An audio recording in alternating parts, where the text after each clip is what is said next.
Iowa women's basketball is locked and loaded for the Big Ten Tournament Championship game. They'll play UCLA tomorrow after a 59-42 victory over the 3 seed, the Michigan Wolverines. What a game it was out in Indianapolis. We appreciate everybody being here. This is Iowa Postgame with Kachine Alexander. I'm your host, Corey Bratta, here from the Hawkeye of the Storm. If you're finding the show because it's March Madness postseason time, thank you for doing that. Thank you for being here. And we do this each and every game, so be sure you're with us throughout the month of March, including after tomorrow's big game against the Bruins. But this should be a fun show. So much to get to. I have a number of thoughts on how this thing transpired. The Hawkeyes besting their defensive effort that they finished with against the Wolverines just a couple of weeks ago when they held Michigan to 44.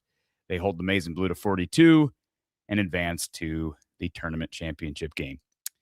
Of course, everybody is excited to welcome former Iowa women's basketball guard, Kachine Alexander. Yeah. You're excited? I have never enjoyed a game as much as that. I really enjoyed that game. Like, I was very tickled the whole game. That's because I'll tell you why, because it was a defensive struggle, and anybody that watched you were a defensive-minded guard. I thought Iowa rebounded the ball really well. You were pretty good at that yourself. There's so much to get to, Kachine. Before we get to the ins and outs of how we got here, we want to thank all 500 people who are watching. Please continue to like this video. I should be promoting that at the forefront of each stream. Please hit the like button. First and foremost, it does help us immensely. Share the stream out on social media, TikTok, Instagram, Facebook, Twitter, wherever you social media. Please do that. It does help us in the algorithm. Before we get to the ins and outs of how we got here, Kachine, just tell me a little bit about your thought process with a 2-0 victory, a 2-0 final record against this Wolverines team. You and I both picked Michigan in this game. I don't think either of us were embarrassed to say that. We both thought Michigan would come out swinging after being held to 44 against the Hawks 2 or 3 weeks ago. Not the case. Iowa jumped all over them defensively in the first quarter.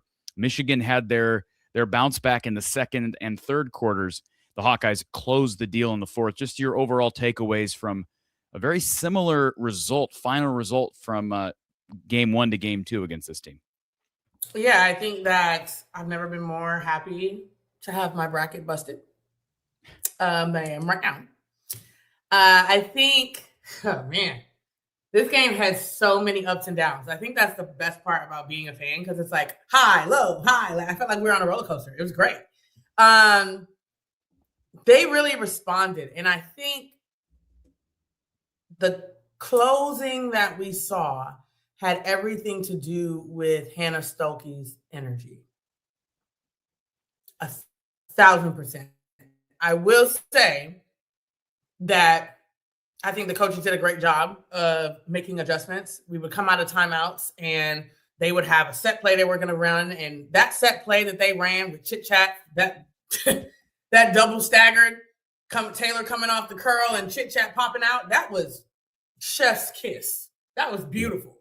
And I think overall, I don't know, that time that Hannah's arm got caught with Olsen in the fourth, it was, I don't know if that pissed her off, but after that, it was over with.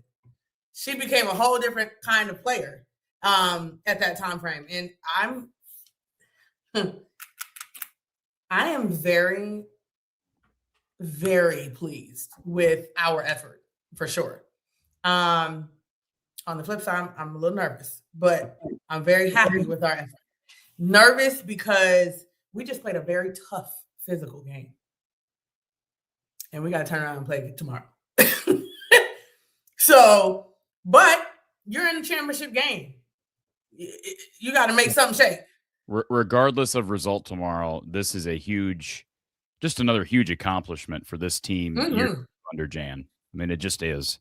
And to do it, it's not like they had some easy path there. I mean, Illinois was playing hot.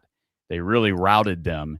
And this was a Michigan team that I thought was better than Iowa all year. I know they finished with the same overall record team, but I thought they were better than Iowa all year. And yet Iowa, if you do the math, they won by, I think, 18 in game 1. They win by 7. It's a combined 35-point win margin in 2 matchups, one of which was on a neutral. And I know there were more Hawkeye fans there than Michigan fans, or at least it sounded like there were. But you just got to give credit where credit is due. I mean, just scrap, intensity. You just don't see, these are the moments where I reflect on the 4-year, Caitlin Clark era, the transition to Jan and Lucy. Hannah Stuelke's been a stabilizing factor throughout that transition, as has Kylie Feuerbach, Taylor McCabe as well, although she's out right now. And I just reflect back on the last few years, Kachine. These are the moments where I'm like, this team maintained their confidence, their moxie, even without Caitlin. I think moxie is probably the word I'm looking for the most. It just feels like, although they're not as talented as they were 2 years ago, they know how to win. This program knows how to win. Not that they didn't know how to win before Caitlin, but you know what I mean. It's just totally different, right? And we saw yesterday the Big Ten Network talked about 3 straight Big Ten championship wins, right, in the tournament. That just breeds belief. And when you retain players from year to year to year, again, I just named 3 that were part of some of those championships. I don't think that's a coincidence. And right now, this team just knows how to win in the postseason. Now, I know they lost in the second round of the NCAAs last year, and they may not make it to the second weekend. We'll see. I think they got a really good chance of doing that, maybe a run to the Elite 8. But this tournament is a tournament Iowa has found a way to own. And, Doug, we appreciate your super chat. Taylor Stremlow, Hannah, good second half. Defense. Taylor Stremlow for player of the game. Go Hawkeyes. I did not confer with Kachine. I made an executive decision on this player of the game because, frankly, we could have gone several different directions. Kachine, do you want to guess who I made the player of the game today? This was all me. Who do you think should have been the player of the game? I think it should have been co-players of the games. Well, no, but you can't do that. We're not doing co-players. Yes, you can. What do you mean? We've done that. When have we? This calls for it. But go ahead. Well, good call on your part. Good call on Doug's part. It is Taylor Stremlow, a.k.a. The Strem Show, with 11 points, 4 of 10 from the field, 3 of 5 from 3, 6 boards, 6 assists, in spite of the fact that there was a period in that second quarter, and I texted you during the game and said, hey, look what's going on with Iowa getting sped up. And you said, well, Taylor's getting sped up. It's not Iowa. Yes. but that has a domino effect on the entire team. And I thought the whole team played out of control offensively during that stretch of time. They just sped them up, right? And the press can do that to you. But, again, there's something I just love watching her play basketball. I know there's things she's got to improve upon. She is what she is far, like, she's never going to be the biggest. There's just something about watching her. She is fun to watch. Who gave her that nickname? Captain Chaos or something? Somebody gave her a nickname, Captain Chaos. That is her to a T, and it's not a negative thing. Like, she brings chaos in both. It could be both ways. Sometimes chaos is her turnovers, and sometimes chaos is just like complete haymakers. Like, she's like great passing, whether she flashy plays, the three that pretty much put the nail in the coffin. Like, she literally is Captain Chaos in so many different aspects. And I think it's like funny because it's like Taylor is one of those people where you're like, oh, Jesus. But like, she's so entertaining to watch one way or the other. It does not matter. But she like demands your attention to watch her. And I think for her, like, I'll give her credit because last year, Taylor, I would even say the beginning of the season, Taylor would not have been able to come back from those 3 straight turnovers in the second quarter. She would not have been able to do that. And you can see the growth in her being able to settle down and understand where the open players are in the press, get the ball there, and know what you need to do. So I think for her, like, I give her credit because that's seeing the transition of understanding the game of basketball happening fast in real time. So I will 100% give her that. Our player of the game, Taylor Stremlow, a.k.a. The Strem Show. 11 points, 4 of 10 from the field, 3 made threes on 5 attempts, 6 boards, 6 assists. And, in spite of what you said about her being out of control at times, getting sped up in that second quarter, she did finish with just 3 turnovers. I mean, you mentioned the 3 straight turnovers. She had no turnovers the rest of the game. So give her credit on that. This team turned the ball over way too much today, 20 turnovers. And we can talk about that, right? It's, we're not going to – this is a great win. They can't do that tomorrow and win, right? No, they can't do that tomorrow and win. But, game by game, we'll roll with that. Yes. But phenomenal. And do you want to guess what our play of the game was from today? This you're not going to get. Listen, there's too many. I don't know. I can promise you're not going to get this one. What is it? Anybody? You want to take a guess? I mean, anybody? No, I don't. It's way too many. I'll tell you what. Anybody in the chat that guesses this? Anybody in the chat? What do I don't want to make this monetary. Anybody in the chat that guesses this, I'll give you a free month. We'll just get you into the Discord for a month. There's a free trial month of Discord if you're not already in the Discord. Is it like, I have a question. Is it normal? Yes or no? So, is it normal? So I can guess. Go ahead. We've already got guesses. Is it normal? Yes or no? I mean, it is what it is. It was a play of the game in my mind. Okay. Journey's wave. All right. So I am going to have to send somebody a month of Discord. Yes. I tell you what, and there was something really hilarious personally about this because, and we can talk about this later, but I tweeted out something yesterday that has since gone semi-viral. It's got like 500,000 views on X. Literally, I tweeted it out last night at like 10, and I'm getting ripped up the wazoo because it's sort of a polarizing comment about Miami, Ohio, the men, and how they handled their win last night. I saw your tweet. Going through that thing is like 500,000 views now on Twitter. But it wasn't just waving, it was also flipping the bird toward the Ohio student section. Nevertheless, there was some irony in the fact that I took so much pleasure in Journey Houston giving the little bye-bye wave to Sophia Kanich, who had fouled out at that point. And what I love about the wave, Kachine, and if she gets a T for it, she gets a T for it, right? But what I love about the wave is the fact that this is a true freshman, and she never even looked at her. Like, it was totally just obviously the official didn't see it, or it probably would have gotten teed. But there were several moments in this game where I thought Michigan got away with some stuff, being demonstrative toward the officials, etc. Probably should have gotten technical fouls. In the end, there were no technical fouls called. The intensity, this felt like a March Madness postseason type of game. So that's Big Gro's big play of the game, Journey Houston's bye-bye wave to Sophia Kanich. All right. Hi. Sorry. Quick. Check your text messages. I'm trying, but I'm going to try to do that, but it's not loading. Your screenshot's not loading, so you're going to have to send that to me again. Check the private chat.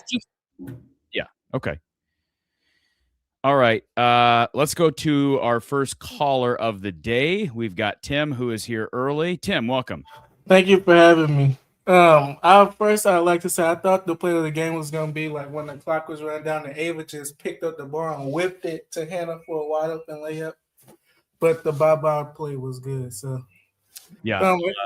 By the way, I had the play of the game awarded prior to the wave, and it was Chitchat's 3, and Houston set a great screen. That was obviously a set play. Kachine, you kind of alluded to it a minute ago, but what happened on that one? Mm-hmm. That was great. I mean, it was out of a timeout, and everybody knew what they were doing. It was definitely something that they talked about, and it worked perfectly. Then they ran it back to back and ended up getting a foul because the girl ran right through Chitchat. I just think that was such a smart move by the coaching staff. I agree. Chitchat's she was phenomenal tonight. She was amazing.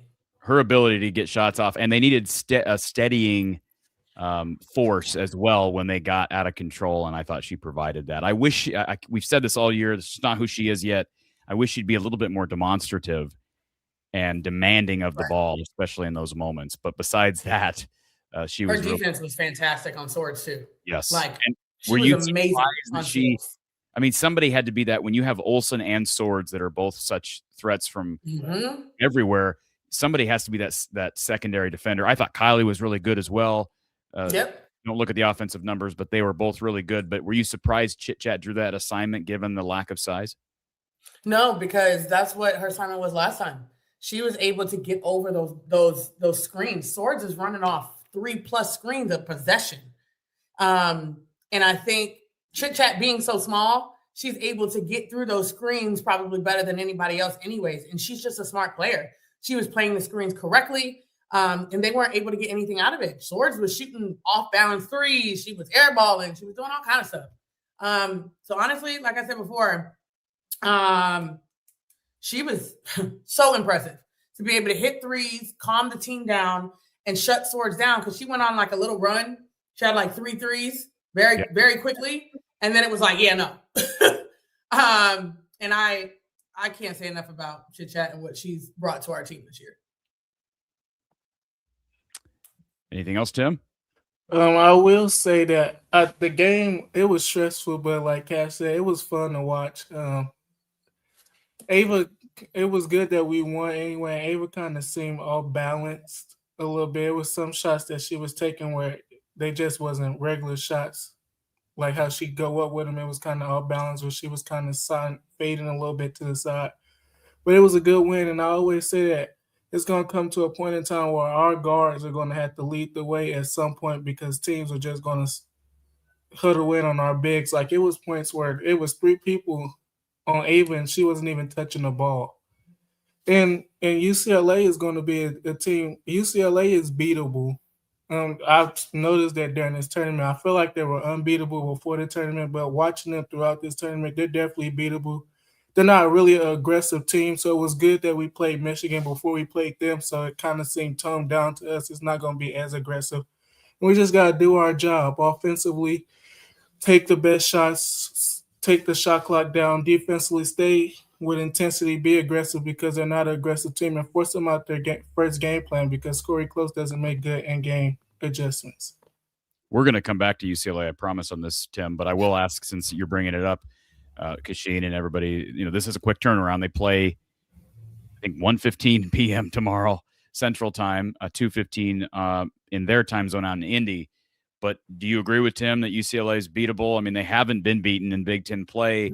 And what did you see from Ohio State? They hung around, but they just UCLA is so hard to match their physicality and their size from start to finish.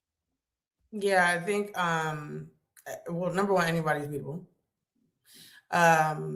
Number two, I think this was a great win, but I think it's also a confidence booster to the Iowa team. Because at the end of the day, you could say like, oh, it was a fluke. They beat Michigan before. Oh, they did it on their home court. Oh, there's so many things you could say, right? They had an off shooting night, whatever. But you just turn around and beat them again on I'm not going to say neutral because IOWA was heard across the world. So I don't know if it's considered neutral, but whatever, right? It's a neutral court. And we beat you again, handedly. So I think, at least for me, it would be a confidence booster. Like, you know what? We can do this. Not saying that you don't believe that before, but you definitely can believe it now. And seeing that Ohio State was right there. Washington was right there to a degree until the last 6 minutes in the fourth. So you've got two teams that we have beaten that played them close. So that's something that, and again, we played UCLA on their home court, and we had just lost our shooting senior. We didn't know what we were doing.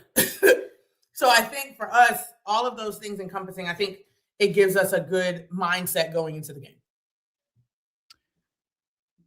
Anything else, Tim? I want to say is we can't be satisfied. If you're a fan of Iowa right now, you're satisfied, just delete yourself from the fan base because satisfied is far from it. And let's become Big Ten champs. Thank you for having me. Great. Thank you, Tim. Tim's starting to become a mainstay here. We love Tim. Tim is to the point. He knows what he's talking about. You can tell he's a passionate Hawkeye fan. So, Tim, keep calling in. Love his calls right out of the gates. And I love people who are in here early. And Fly Yogi is back. Uh-oh. Oh my gosh. Hi. But you know what? Josh Anderson understands. And that's what we mean by people who understand what we're actually saying. It just cracks me up. They're hilarious. I'm not going to go searching. So don't. It's the same thing as always. But, the normal people who understand the game of basketball. It's these people that continue to show up game after game that obviously enjoy watching the show. It's like, if you didn't like watching the show, you wouldn't continue to give us your viewership. But we appreciate the viewership. Don't we appreciate the viewership, Kachine? Oh, I absolutely do. I appreciate you so much. Especially the ones that's like, I can't watch. But you commented. So what are you doing? Not watching is free. All right, let's go back to yeah, that's true. Let's go back to our phone line.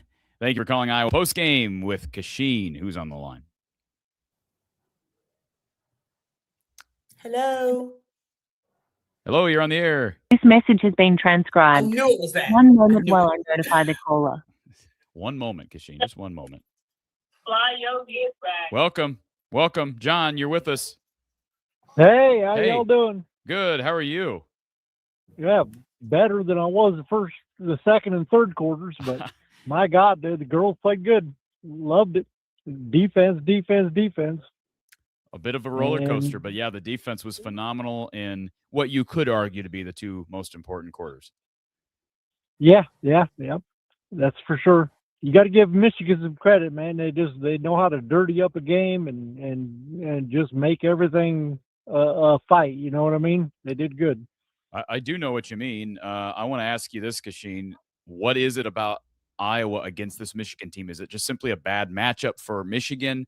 And if so, why is it a bad matchup for Michigan? Why does Michigan have such trouble scoring the ball against the Hawks this year?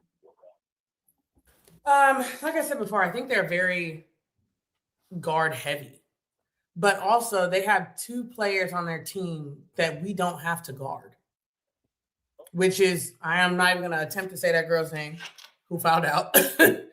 And then the other guard with the braids. I can't remember what number she is right now either. But you have 2 guards that you don't have to guard. So with that, you have Hannah and Ava, who are very good at understanding how to help and when to help. And so with that, you have the ability to help on all screens. And if we're locked in enough, we'll be able to help on swords on all the multiple screens that she has. We're able to help on Olivia Olsen on her screens and things like that. And I think that's really what the difference was, is because they were playing 3-on-5 to a degree with that guard not being able to shoot it like at all. And even then, Holloway can shoot, but she's streaky, right? Like, she's not a knockdown 3-point shooter. She's streaky. And so it allows for extra help. And I think that's really what changed it. Now, if Michigan get another guard who can at least pull the defense out, that's different. Now they become a completely different team. But that one player changes everything. Yeah, it does. It does. And I think, like you were saying about Chitchat, her defense on swords, I mean, she just locked her down. I mean, swords got away a couple times, but I'm telling you. What's the key? I don't know. I think we can beat UCLA. I mean, I watched that Ohio State game, and I mean, they don't like pressure either. And I don't know. I think we have some packages with some pressure every once in a while in opportune times. I think we can take them down. If I'm not mistaken, the UCLA game came 2 games after Taylor went down. And we had USC and then we went to UCLA. Yeah. Okay. So it was a second full game without Taylor. And they also had started Addie on that West Coast trip. So I just think that was a weird trip out there. So we can reflect on that a little bit, John. But I tend to agree. Yeah. I think they're beatable. I think if we just play hard and have a little bit of press in us, and of course, I wish Chitchat would shoot more. I really do. Well, she should feel pretty good after that 3 of 5 performance from behind the arc. They needed every one of those threes tonight. And it was nice to see them actually draw up a big play at a big moment, like we mentioned earlier. Would have been the play of the game had it not been for the bye-bye wave. Now, I remember old Caitlin, she loved that double pin down screen move and get her open on the wing and let her fly. That looked good. Absolutely. But John, thanks for calling in, sir. We appreciate it. Hey, no problem. You guys have a good night. All right, we'll talk to you tomorrow. Go Hawks, absolutely. All right, a couple things. We've got, let's see, pre-ban for Loco. Jan is a great coach. Second best team in the Big Ten in year 2. Haters are in shambles. Appreciate that super chat. It is impressive what she's done, and for her not to win Coach of the Year is a bit of a shame. But you know what? If they go win this title tomorrow, there are going to be some voters that are probably regretting that decision. Although I don't think the voters probably care enough, probably put enough effort into their voting, and that's part of the problem with those votes. But anyways, Annie, thank you for the super chat. Annie, great win. Love the fourth quarter. They showed up. Yes, they definitely showed up. Brian also with the super chat. Suppose the pollsters will get the memo. Well, at this point, the pollsters aren't who matter. The ones that matter are the members of the committee. And I think there's probably not a ton of upward motion. Even if they win tomorrow, I don't know that how much they're going to be able to move up because of this. It depends. I will say that because you've got Texas. If Texas loses to Ole Miss, could they could maybe they could slide. Yeah. UConn, UCLA, and I'm missing one. And South Carolina are locks for the 1. Even if we beat UCLA tomorrow, they're still 1 seed. So you have 3 locks for the 1 seed. Texas has lost a few games. They've lost to Vanderbilt, that has had some bad losses this year. They lose to Ole Miss. They lost to somebody else. I can't remember who right now. But so if they slide, LSU just lost to South Carolina twice. Vanderbilt lost to Ole Miss. So they already slide. Michigan, we just beat Michigan. So technically speaking, with all of those things into play, if Texas loses, you got a very interesting conversation now. And let's say we beat UCLA. We got a real, we have a very interesting conversation. Now, I wouldn't want to be the committee, I would say that. Because that's a mess. No. But anyhow. Yeah, I just wanted to look at the most recent seedings for the women's basketball tournament here, and I'm just looking to see. So Vanderbilt was, I'm just looking here. 2 seed, right? Texas, no, it's 2 seed. Vanderbilt, LSU, Iowa. us, and Michigan. Correct. And I'm just looking at this because Vanderbilt is the team, I believe, ahead of Iowa in the most recent projection. So the only teams that you'd have to fear for would be LSU. They're done for the conference tournament, right? Yep. So they're not going to move ahead of Iowa. Michigan's not going to move ahead of Iowa. I would just beat them. Vanderbilt's also done. Yes, they were done early. They were done yesterday. And so you're right. I mean, if Texas loses to Ole Miss, we got a very interesting conversation. I don't think it's an interesting conversation. I think you probably insert Iowa over Texas. I mean, you still got to weigh those resumes. It's not just a matter of, we don't want to just promote recency bias, but there's a legit. Iowa beating UCLA, I think, puts them at the last number 1 seed. If Texas loses to Ole Miss, or if Texas loses to Ole Miss and we beat UCLA. Yeah. I think that puts us at the 4th number 1 seed, my opinion. Well, that's plenty of. I mean, there should be plenty of ammunition, motivation to win tomorrow. But if that happens and we are a number 1 seed, I don't know when they vote for Coach of the Year, but like at this point, what? National. So yeah, are we serious? It's possible that Iowa doesn't. Did anybody think Iowa was going to be? Nobody. I don't care who it is. Nobody thought that we would be a number 1 seed in the March Madness. That's insanity. So, anyway. My point is you could have a Big Ten coach that did not win Conference Coach of the Year, win National Coach of the Year, and that's probably... That happens all the time. Yeah. All right. Greengrass21, thank you for reminding everybody to subscribe. Please hit the like button and subscribe. It's very much appreciated.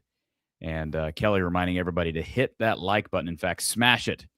But just don't smash it hard enough that you break your keyboard, because we want you to like it next time as well. So we appreciate that. And Bo is here with the super chat. How about the sequence when Strem seemed to get 3 O boards in the same possession? Talk about demoralizing to Michigan. And she made a couple of plays in there. I'm like, oh, why are you doing that? But then she goes and gets her. That's why I love Stremlow. There's something about it, like you said. Captain Chaos. What was it, the first word? Captain Chaos. Captain Chaos. Yeah, I totally agree, but there's something I like about that. I love it. I love the You gotta have a little bit of on your team. Like, honestly, like she makes up for some of the crazy stuff she does 10 times over. And it's like, you know what? I can't even say nothing. And let me just say this, nobody's going to compare Stremlow to Caitlin Clark. But in an individual, like everything Caitlin gave you, in order to try to get back to close to that level of collective play as a program, you have to try to account for everything she gave you in different ways from different players, because you're not going to get one player to do everything like Caitlin did. And from a perspective of what you just said, Captain Chaos, that's sort of what Caitlin was as well. Caitlin turned the ball over at times because she had the ball in her hands a lot. Yes, she did. She made flashy plays. She rebounded the ball really well. Took some terrible threes. But a lot of them went in, right? A lot of them. Like you just okay. I mean, yeah. So they're maybe give her some credit for making up for the loss of Caitlin in that small regard. VMS with the super chat. He's also a premium member and on our Discord. Great win. Charlie Cream said if Iowa beats UCLA and Ole Miss wins out, Iowa could sneak into the 1 seed. That's what Kachine just said. And in glancing at it, wouldn't that be just an unbelievable story? Now, long ways to go. that is going to be, and Texas is expected to beat Ole Miss tomorrow as well. Today. I'm sorry. When is that game? They're about to start playing right now if they're not already. Okay. All right. So, so we'll follow that because that certainly impacts Iowa's chances tomorrow. Mm-hmm. Steve, I believe Steve is the first one when I actually asked the question about who the viewers thought I made player of the game, or the play of the game, I should say. I think Steve is the first one to get this. So, Steve, please reach out to me. Info@from the Hawkeye of the Storm will get you that month of Discord on the house. If somebody can prove that they guessed it earlier, I'll go back in the live chat later and look that up. But I think Steve was first on it. So reach out to me, Steve, and we'll get you that month of Discord. Bobby Nielsen, with a super chat, and he's a premium member as well. Cash and Corey, should Ole Miss upset Texas and Iowa beats UCLA tomorrow? Does Iowa have a case for the 4th number 1 seed? So we answered this question. Absolutely, Bobby, but we appreciate your donation nonetheless, and it's a great question. And we'll have some of that after that play out later. I love that. I love that coach and everything they stand for. Who is Ole Miss's coach? Coach Yo. I love her. Absolutely love her as a person. Everything. I love her. So, how did you? I've been watching them pretty much all season for the most part. I always try to catch their games as much as I can. Iowa fans probably won't root for her simply because of Cody McMahon, but I never had a problem with Cody anyways. I don't have a problem with Cody. I think it was more so the team she played for, the coach she played for. Oh, I don't like Ohio State. So I agree. I never really had an issue with her. I never liked Ohio State, and I don't like that head coach. So I was happy when she left, and I was even more happy when she went to Coach Yo. So Frank with the she's had a great time. Thank you, Frank. Go Hawks. Let's enjoy the bar crawl on IC tonight. So, hey, if you want to celebrate, head over to Big Grove Brewery. They are the official craft brewery of the Hawkeyes, and convenient locations basically everywhere. Iowa City, Solon, Cedar Rapids, also Des Moines. If you're over in the Council Bluffs, Omaha area, beautiful taproom location there in Omaha. Enjoy a Citrus Surfer, neighborhood beer, Easy Eddie. Maybe you're into IPAs and you like the strong stuff. Try their Royal Eddie. I've got some in my fridge right now. Check it all out at biggrove.com. Browse their locations and their menu. Their food is phenomenal. The official craft brewery and the official watch party headquarters of your Hawkeyes. Visit biggrove.com for more information. The Hawkeyes defeating Michigan 59-52 in the semifinals of the Big Ten tournament. Let's go back to our phone line. We've got Kayla with us. Kayla, welcome. I was actually going to call it and tell you to put the Journey Wave as the moment of the game, so I'm really glad you did. I was on that as soon as so Phil Conich was complaining about it, right? And I thought it was Hannah that waved, but I didn't see it until the replay. And as soon as I saw in slow-mo the Journey Houston bye-bye wave, it was just it was perfect. So I think it's also kind of sad that you finish. No, I was just say we were on the same wavelength. Go ahead, Kayla. I think it's sad that we don't get to play teams like twice, like guaranteed twice anymore, because you can't really create those rivalries. Like, how am I supposed to hate watching her next time we play her when it's been a year since we've played her? Played who? Michigan. Like, if we don't, because I feel like when we played they're Indiana, gonna be, they're starring us on their schedule next year. Yeah, but I get what she's saying. Especially with so much there's so much roster movement nowadays, Kachine, and there is something you like about the olden days where you had 11 teams in the league and you get to play basically everybody twice. I can understand where you're coming from. Even the people that you did play twice, you didn't have rivals with them. You know, so I mean, technically speaking, you're always not going to like certain teams. Period. Who's on the team doesn't matter. We're always going to hate Nebraska. We're always going to hate Ohio State. That's just going to be a thing. So I think it happens because of certain games that have transitioned. We started hating Ohio State when I was playing because of the stuff that I told you happened throughout those years. And it's kind of carried on from there. And I think that Michigan and Iowa is now going to start to be a rivalry because of what we're seeing now. It hasn't been in the past, but it is now because we just beat them twice. That was not supposed to happen. Next year, they're going to star us. It's going to be an aggressive game. It's going to be that's how rivalries get started. not players, solely because of who beat who, when, what was supposed to happen versus not supposed to happen. And this game was even more aggressive than the first one. So next year, that's going to be starred on the calendar. Then we're going to play them. We're going to see what's going to happen, and so on and so forth. Plus, they haven't beat us in what, 6 games, 7 games? I don't know, one of those. So that's how rivalries get started. And it's going to continue that way now, because as long as they're good, I will say that. Journey is also going to be on that team for 3 years. So I would have to think, sure. maybe we're making too much of that, but like, and Angela wanted to know what your thoughts on the wave. I mean, like, I know from an Iowa perspective, you love it, but do you like it from a gamesmanship perspective? Yes, because the previous play, she was talking mad shit to Hannah because you just blocked your shot. So now we talking shit back. Now you got a problem. And she so didn't now have you the gonna numbers to back it and be up. like, she can't wave at me, girl. You was just talking big shit in the That face. is pretty. Like, what are we saying? You know what's funny is I must be delusional because I totally forgot that previous play. Yes. And I had said at that point, I'm like, look, that is by definition a technical. And the announcers actually called it. They're like, yeah, that's probably a taunting technical because she stared right at. It's one thing to yell or scream, okay. but when you stare at a player immediately after a block shot, and Hannah handled it really well. She just smiled. I like it. Her team's up big. Don't call it. I like it. So yeah, that's you can't call that in that type of game, anyways. Unless it's like, you know what I'm saying? Like, then okay, she talks her stuff, whatever.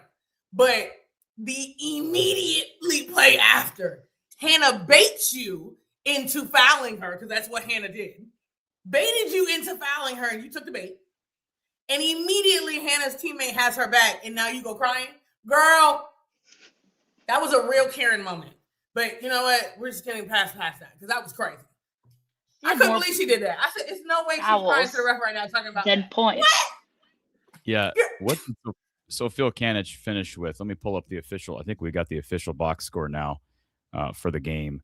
Obviously fouled out with several minutes to go in this game. So Phil Kanich finished with 16 minutes played. So she dealt with foul trouble all day. 2 rebounds for their big. 2 rebounds. 4 points, 0 assists, 0 steals, 1 turn. Yeah, I mean, she was. You better go get her a shooter and a post player in the portal, because that's what's stopping them from being elite. Yeah, go ahead, Kayla. I'm not trying to go off on a tangent here. Lisa, after the game yesterday, compared Stremlow to Sam Logic, who is one of like the best Hawkeyes to ever wear it. So, do you think that's a good comparison for her game? Yes, I get where Coach Bluter is saying, but Sam didn't have as much chaos as Stremlow does. It's true. Like, Sam Logic was so methodical in everything that she did. But I get body type, I get assist, I get rebounds, I get that. But nah, Stremlow's too showy in that sense. But it is very close. I'll take it. Did you get to follow Sam Logic's career at Iowa much? Because you were obviously working on your pro. Oh, yeah. Mm-hmm. She was right after me, I believe. She was the next year. Mm-hmm. When I graduated, she came in. Yeah. So you were. And I had to pay attention to her. She was getting triple doubles, and I was the first one to get 2 triple doubles in a season. So I was like, wait a minute now. I thought this was gonna last a little longer than a year. But yeah, I paid attention. I mean, she was fantastic. She was a great point guard. We had Sam on. I believe she came on for the first national title 4 years ago, whenever that was. And she was great. She would be great as far as a media career. Is she still playing professionally? She's an assistant coach for Marquette. Yeah. Yeah, but she did play professionally for quite some time. And I almost wonder, I don't know how much the WNBA has changed since she graduated from Iowa. If she was doing what she did then, now, I would think she would have a spot on the WNBA roster. And I don't think that's just because there's there's some expansion that's gone on in the league. But to me, I'm surprised. And maybe she was just content playing overseas, but I don't really think she played at all in the WNBA. Am I wrong on that, Kachine? I don't remember. That's good. Maybe she did. I don't know. I wanted to say she had better size than Stremlow as well, but no, I did hear that as well from Lisa, and obviously Lisa would know having coached Sam. Mm-hmm. I feel like she did play. Like, I feel like she played her first year. Okay. Yeah, this says she's about. That's what I think. I know I think she did. I don't know where though. Yeah, this says she's 5'9", so I guess they are about the same height. So, no, that's a good comp, Kayla. And then, okay, my last question. So, what kind of coaching do you think the adjustments in the fourth quarter were coaching adjustments or player adjustments? And yeah, because those were very different than what the adjustments we had to make at the fourth quarter last game we played them.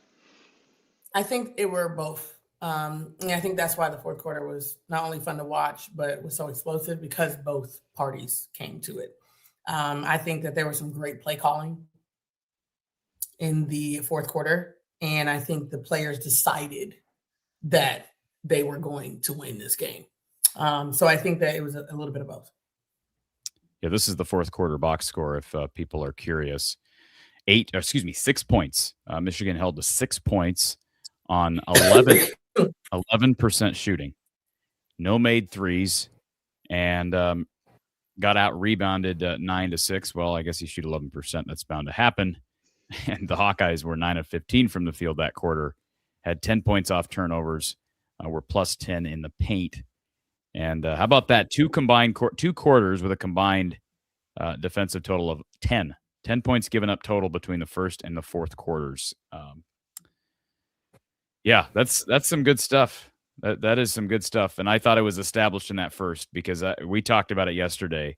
I expected Michigan to come out swinging offensively, given the 44 that they were held to against the Hawks last time. And for people who don't realize this, Michigan is the second highest scoring team in the Big Ten. I keep coming back to this, Kachine. You said, well, they don't have a great post presence, but like, are we the number one defense though? I feel like we have to be. Like, I could be wrong, but I feel like we got to be. And that is crazy. If we are, that means Iowa men's and women's basketball are the number one defensive teams in the Big Ten. That would be crazy. Iowa is not the top defense in the Big Ten. Damn, who is? UCLA.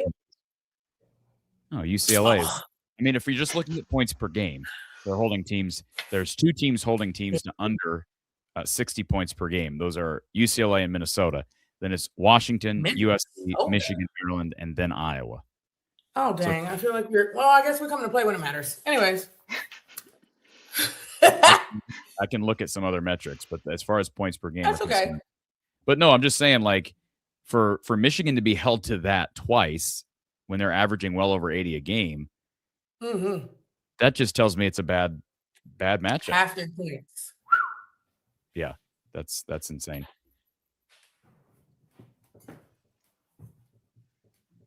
All right, Kayla. You got anything? Did you move your clocks forward? Have you moved your clocks forward? See, nobody that's under the age of like 50 knows what that means. Like I had a good family friend of mine let me know this earlier. Make sure you move your clock forward. I'm like, okay, everything is digital now. So we rely on our phones and on our tablets and computers to move themselves. But yeah, move your oven and your microwave. Those are the only two things. Car. And your car, if your car is like older than 5 years and doesn't connect to your phone, I guess. Yeah, but even if you don't connect to your phone, you still need to change it. Well, some cars have it that's satellite, right? They change automatically, correct? I don't know. Sorry, not everybody drives a brand new Lexus like you do. I don't drive that, so I can't help you there. I'm just picturing you rolling. I'm picturing you rolling down the road in a Hawkeye Snuggie in a Lexus. That's just very nice. No, I drive a Cadillac. All right, well that's close. That's pretty close. Nice. Well, it's not digital. It's all right. A Cadillac's a Cadillac in my mind. So it is. All right, Kayla. Anything else? Nope. I just get to go to the ballet now for class. How fun! Get done before. Have fun. Get done before 1:15 p.m. tomorrow, and you'll be good. Oh, yeah. Thank you, guys. Thanks, Kayla. Yeah, Retro Legends, thank you for the reminder to set the clock scored if you have not yet done so. We've got daylight savings kicking in. Hawk in Liberty, thank you for the super chat. If there was a comment, I'll try to find it, but there is not one on this specific super chat, but we do appreciate the donation. JVA 7557, great win. Go Hawks. Appreciate that super chat. BPK's Journey, Stone Cold Houston. It's not bad. It's not bad. I still like the Houston. We have a problem. I would like to say I coined it first, but probably not. I know it's everywhere now. So good stuff. And we got a super chat coming here about your response to that. I mean, we addressed it. You loved the bye-bye wave. That's what she get. And she's also not somebody who's real, like she's not. That's what makes it amazing. I know. Ava's turned into more of a vocal, but she's not a vocal person. It does not appear. Journey is not. Journey doesn't even smile when she plays basketball. My girl is like focused, okay? Like she is steady Eddie. Her face don't change, nothing. So to see that and then it followed by laughter in the huddle or whatever the case might be, it was like, oh yeah, y'all different. Yeah.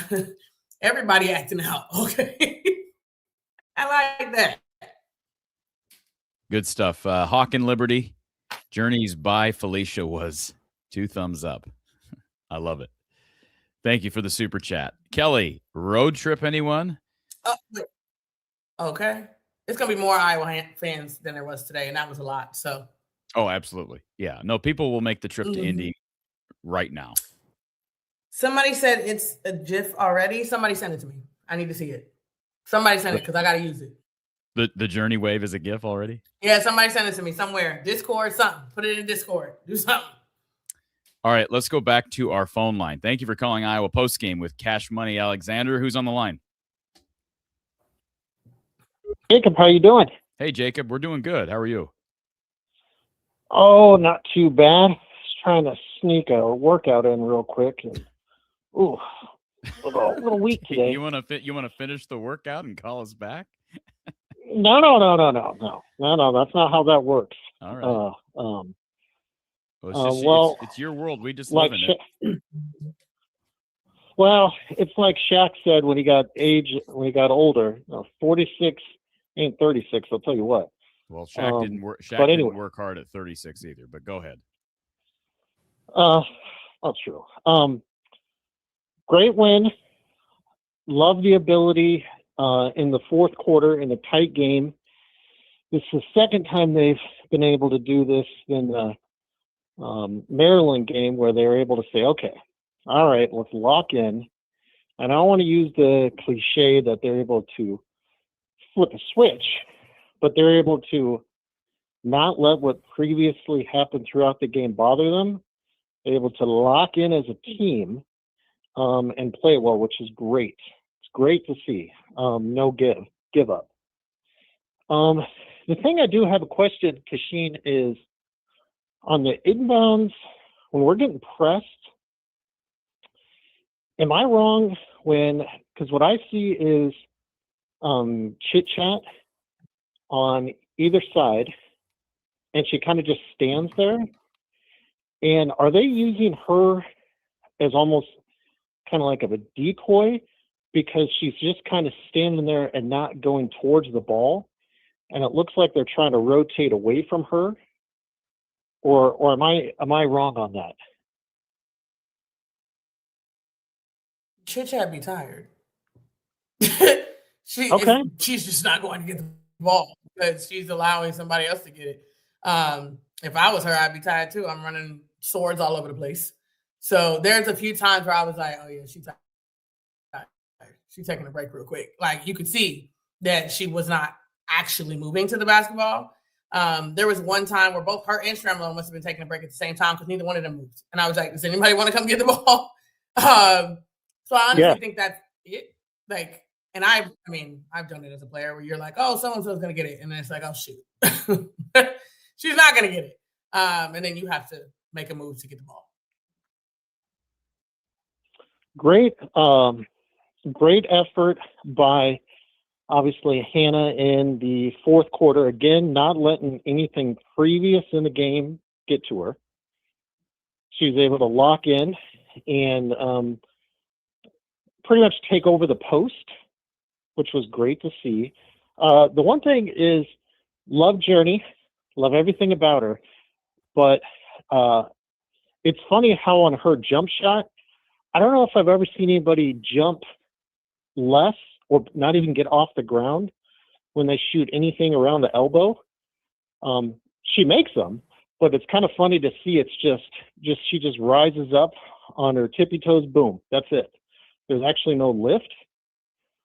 But looking ahead to UCLA, I am slightly, which I don't think I'm the only one who is thinking this, but how Lauren Betts, just her length on that high-low, she's almost able to just plant herself right in the top of the key, and with just a half a step, she can get from Hannah to Ava with such ease just because of her length. Is herself alone going to be able to severely limit the high-low? Yep. Okay. Yeah, that's what I was worried about, because with Rice, and if I say her name incorrectly, I apologize, Hawkeyes for UCLA. Hawkeyes, yep. With their height, because I think they're both 5'11", 6 foot, and their speed, I'm a little worried about our guards being able to get space. And so I'm a little concerned about the game plan against UCLA. What do you think the game plan should be? Or is it just there's nothing you can do? It's just you run what you have. You have to ball screen. You got to get Lauren Betts moving. You cannot have her planted in the paint. Can't do it. So if you can get her out to the paint, because, Stremlow and Chitchat are a threat coming off ball screens, for sure. Kylie is not, because she refuses to shoot the mid-range jump shot. So, but with those two coming off ball screens, Betts has to come out. She can't not come out. That leaves your pick and roll open. And so I think we have to do that. Our high-low should not be our bread and butter, because like you said, she is very large and she takes up the whole paint. And she can guard probably Hannah and Ava at the same time in that aspect. And, I'm going to give credit to Ava, because if I remember correctly, in the UCLA game, Ava and Lauren Betts was going tit for tat at one point. It was like score, score, score, score, score. So I'm not worried about her scoring. I'm more so, I just know that our high-low is not going to work. So that's pretty much it. Okay. And I love watching Ohio State lose in any sport more. I love it. It's almost like angels crying to me when Ohio State loses in any sport. I love it. But they can press because they had that figured out. I give them credit. But I think everybody was saying earlier, I don't think UCLA, they don't press that much, do they? Am I wrong on that? Not that I remember, no. Okay, good. I think any team, though, I do think any team would be foolish not to press Iowa more than they would normally in a game, because they turned the ball over 20 times tonight. So if I'm UCLA, yeah, even if they're not a quote-unquote high-press team, Kachine, you're going to have to mix some of that in, right? No. Why? Why would you not? Iowa, because it doesn't make sense. Now you're potentially giving up wide open transition threes. Because if you're not a pressing team by nature, that means you're going to mess up assignments, which means you're going to allow Chitchat and possibly Taylor Stremlow to get loose on the wing. You don't want to do that. Instead, you have your big 6'7" defensive player of the year sitting in the paint. We're going to make this a half-court game because now that's where our strength is, because you want to get it inside. And our defensive player of the year is right there. I'll take that any day of the week. So I don't want to speed you up. That's fine. We're fine with playing half court because that's where Iowa wants to go, and that's where our strength is.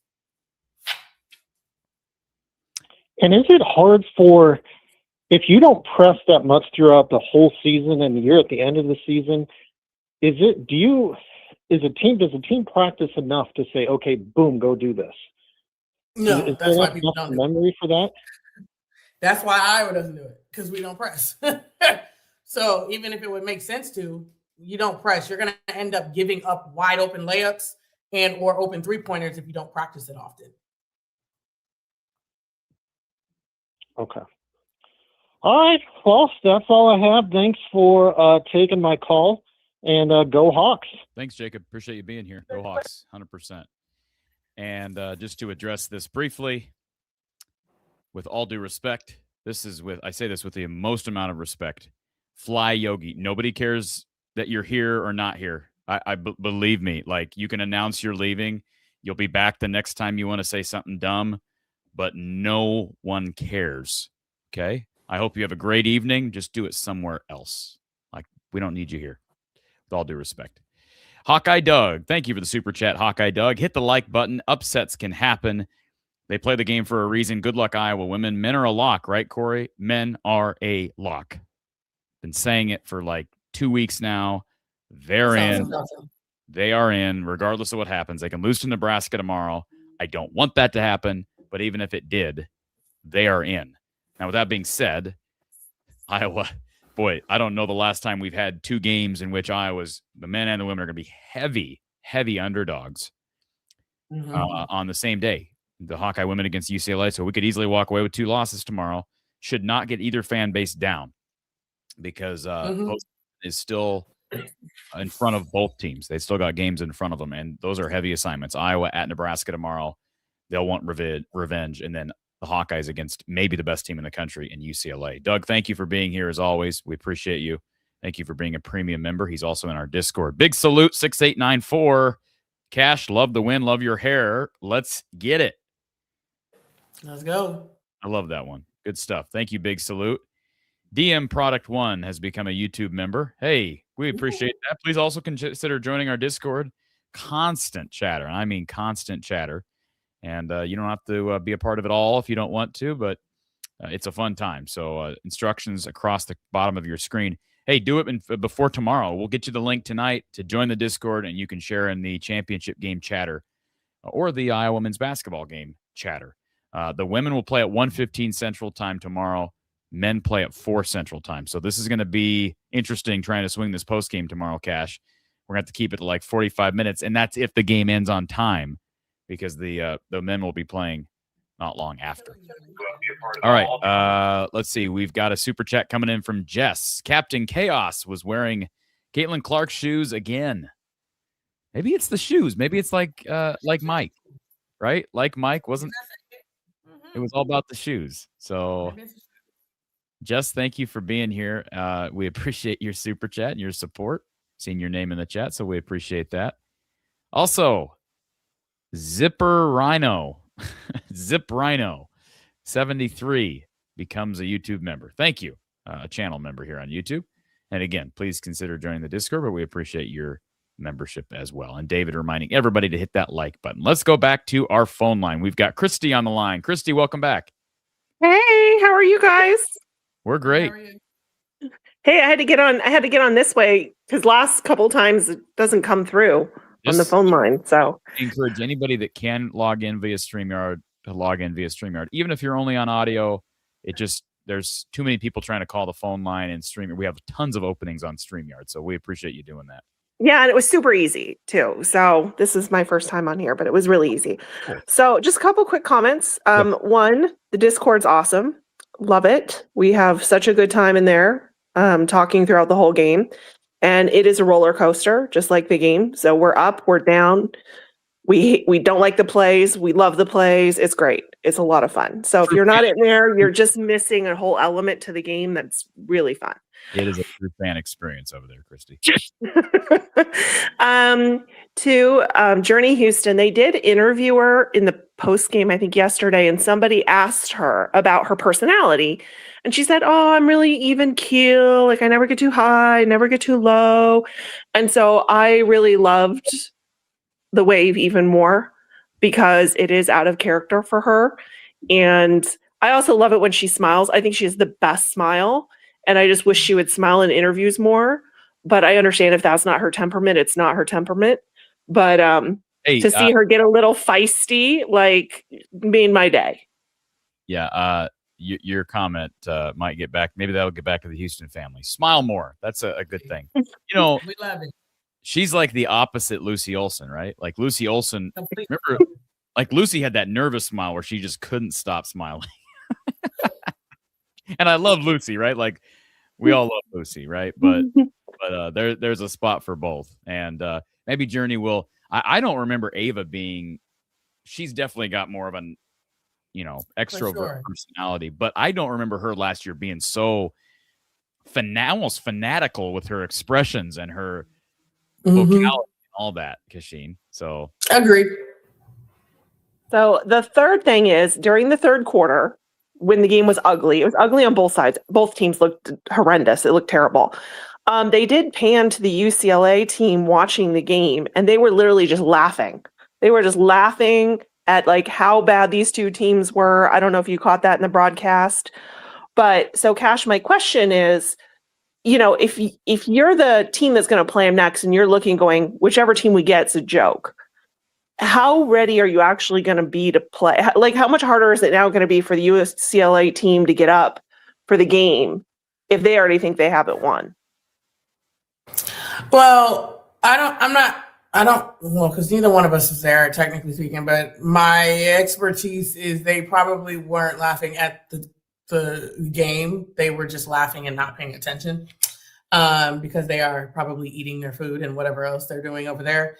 And most of the time, you get maybe one or two players who are like locked in for the most part, like watching the game. But they already know their coaches are going to come and tell them what needs to happen, what's this, what's that, et cetera. So most players don't get much out of watching the game because their scout is ready and waiting for them, technically speaking. I don't know if anybody technically can come to a championship game of any sort and feel like you have it in the bag, because that's definitely a mistake in any shape or form. And plus, they had two situations. Their last two games were relatively close. Ohio State could have a couple of possessions here or there. And then also you have Washington that just kind of ran out of gas, honestly speaking.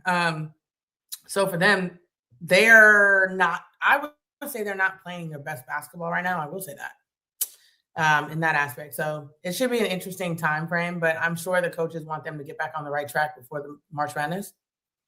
So yeah, it should be interesting. I hope they do take us for it lightly, actually. Me too. I was really hoping they were laughing at us. I was, because I'm most people, they never pay attention.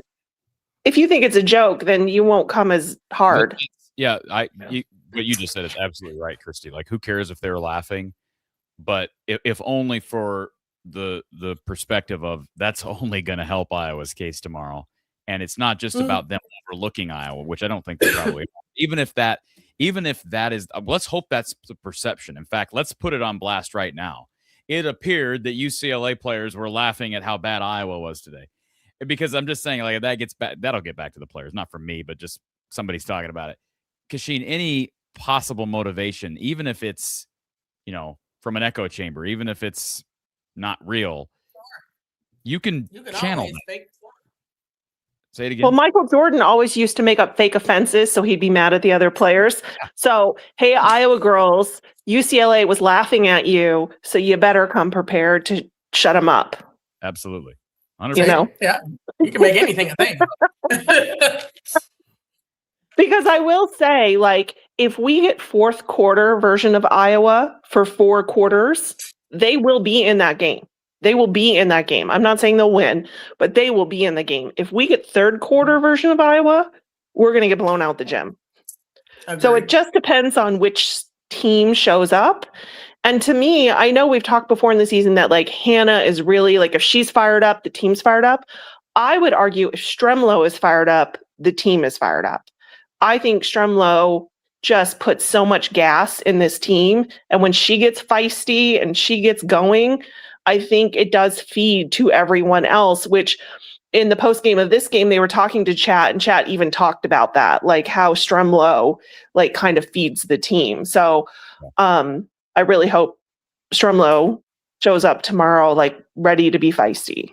I have the exact same feeling about Stremlow, and I think Cash probably disagrees with us to an extent.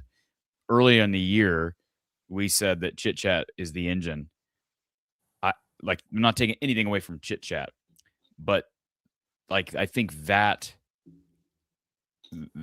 type of an illustration or parallel is better suited for Stremlow right now. I think she's the engine.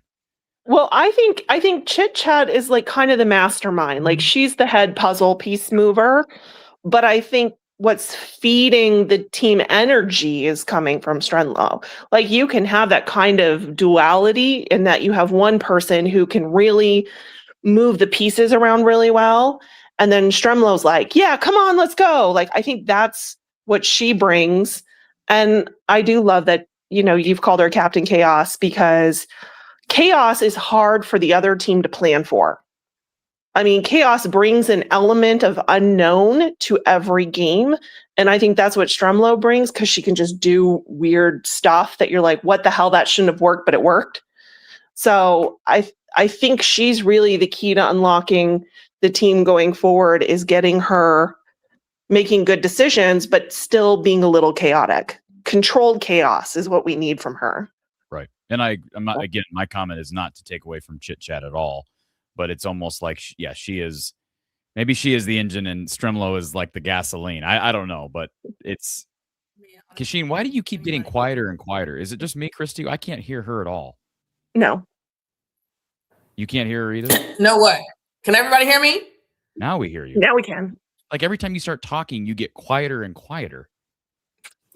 That's weird. It was doing that the other night. It's almost like you've got like your computer is compressing your voice for some reason. I don't know what's going on. But anyways, we got you back now. Maybe my computer said I'm too loud. Anyways, I think any positive energy is what Iowa needs, because we've had games where Ava became like an energy buster. Like it was going everywhere. She was hooting and hollering and doing all this stuff. And that's what we needed. I think this team needs energy, whether it's coming from Ava, it's coming from Hannah, it's coming from Taylor Stremlow. It's usually those three. I don't see it really coming from anybody else. So those three, that we need it. And I think at this time, whether it's Stremlow, whether it's Hannah, whether it's Ava, somebody has to get the ball rolling. Because I can't remember what game it was where literally Ava was running down the court and was like, let's go. Like as in like telling everybody, let's go. And I think that propelled us in that game. And I think energy for us is huge. Defensively, offensively, doesn't matter. We are an energy team and we have to keep that. And then one last question. So with Lauren Betts, I know she can move pretty well up and down the floor. But I think Hannah's still a little bit faster than her in terms of getting down the floor. I agree. And so when I was watching the Ohio State game today, I noticed that their pace was what was keeping them in the game, like just keeping them kind of hanging around. So do you think if Iowa can play with pace and get Hannah really moving fast enough to get her the ball ahead, that would be a difference maker tomorrow? I think when we play with pace in general, we're better. So it doesn't matter what team we play. I think us playing with pace energizes us. So I'm all for that no matter who we play. Okay. Well, that's all I had. Thank you guys, and go Hawk. Yeah, I know you're busy, but you got to call in more. Well, I tried to sometimes, and the phone line was busy, and then I couldn't get through, and then I was sick for a little while, and nobody wanted to hear me cough through the whole thing. So, well, we listened to Kachine cough. So, and by the way, you can now call on StreamYard, so you'll always get StreamYard. Well, Kashine's a VIP, so we would just tune in to listen to her cough for 30 minutes. So it's fine. Thanks, Chrissy. Appreciate you calling in. Bye. Take care.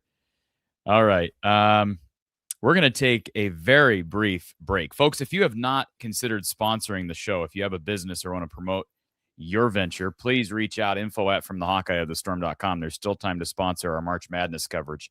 Email me, info@fromthehawkeyeofthestorm.com for info on sponsorship. Viewership continues to be high because we're the only ones doing what we do. I mean, I think it's safe to say that. I try to avoid comments like that, but Ascent77, I love this one. So he says, I love the show. Wish the other squads I followed had a show like this for women's basketball. So those are the comments that always make me smile, because I hope we're providing something that's unique. I think we are. Cash, you're at the forefront of that, obviously. But yes, if you're interested in potentially sponsoring some of our March Madness coverage, please reach out because there is opportunity there to do so. All right. Let's see. Was there something else we were going to get to before? I'm not seeing it now. There might have been. We had somebody on the phone. Let's get to our phone line before we take our quick break, because this person's been on hold a long time. Thank you for calling Iowa Postgame with Kachine Alexander. Who's on the line? Hello. Hello, you're on the air. Please, you're on the air. Oh, that's unfortunate. Oh. One more time. Maybe it did that thing that Yeah, see, it doesn't. People who are saying it doesn't do that every time. All right, we're going to take a quick break. We'll get our caller back on the line, I promise. We'll be back with Kachine and myself recapping Iowa's victory over Michigan in about 30 seconds.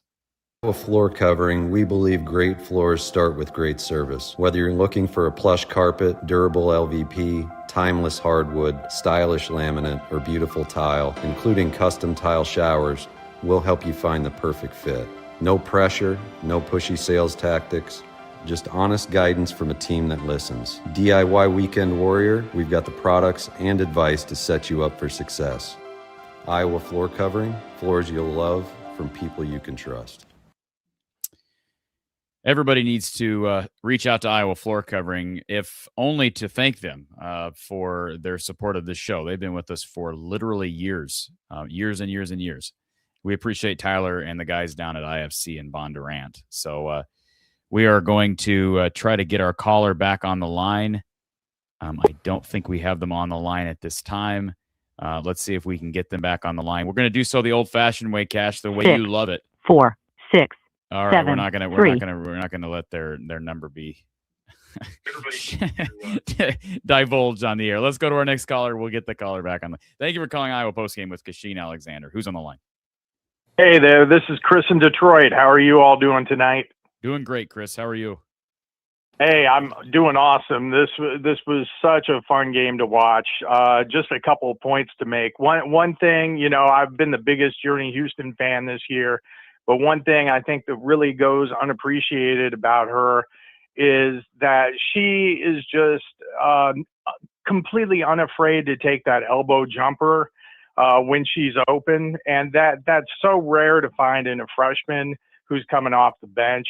I really wish that Hannah had developed the same kind of mentality to her game, because I think she would be much more of a weapon than she is as a senior. And speaking of, because of her elbow injury, you could see today when she was getting the ball at the same position as Journey would get, she wasn't even trying to attempt a shot. So that was a little frustrating to see. And I'm sure that UCLA, there's no doubt they would pick that up for the scout tomorrow. Mm-hmm. Is that fair, Kachine? Hannah's an interesting case. And I say that because in yesterday's game, she hit like 2 or 3 outside jumpers. And then it's like, this game, she doesn't even attempt one. So I'm like, I don't know how to, you would think that you would even attempt one because you just hit like 2 or 3. You only missed like 1 yesterday. So like, that doesn't carry over. But, you can't force somebody to do something they don't want to do. Very true. Very true. Also, wanted to point out with Ava, one play that really stood out to me, her athleticism in the first half when she picked off like a safety, that pass that was down low. And then she was able to not travel when she came down with the ball, not go out of bounds when she came down with the ball.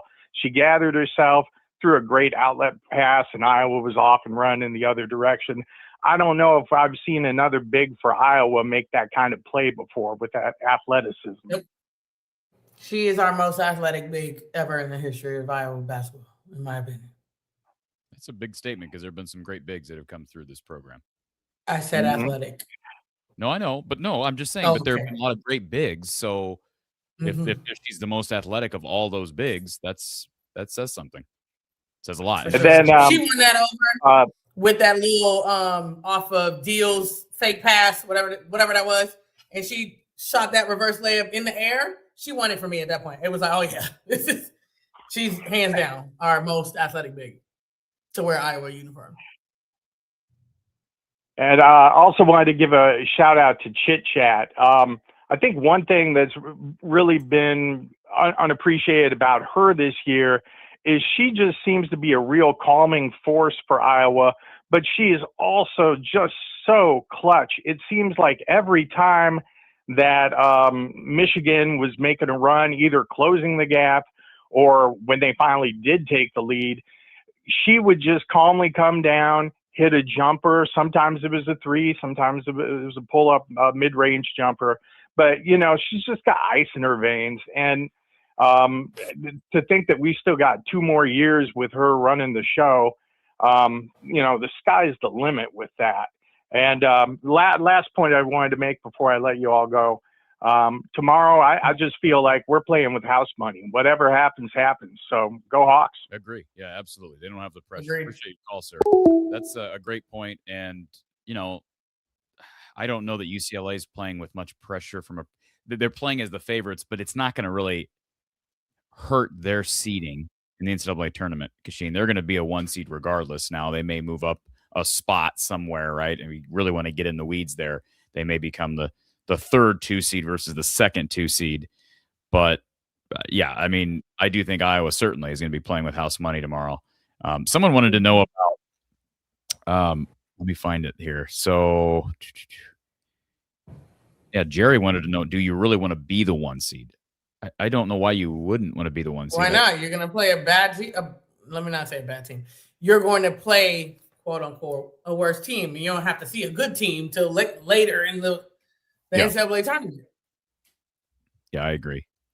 By the way, before we get to our next caller, you played the game at a high level, right? You played the game at a really high level. And I told you earlier that this tweet that I sent out last night has since gone viral.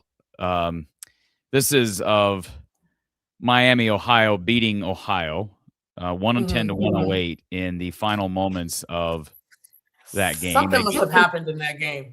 No, I know. Because the whole team went over there. Yes. First of all, it's a rivalry. Look at the students. They're all flipping the players the bird. There were things thrown on the court during the game. What I simply said is, to me, this is classless. And I said the same thing when Oregon football did it to Iowa in Kinnick earlier this year. And, of course, like a bunch of comments, I'd probably say 75% of the responses, I try to read all the responses if I can.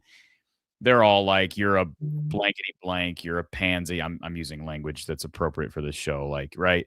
It's, you've never played the game. This is a rivalry. You're just, you're Charmin soft. I just think it's classless.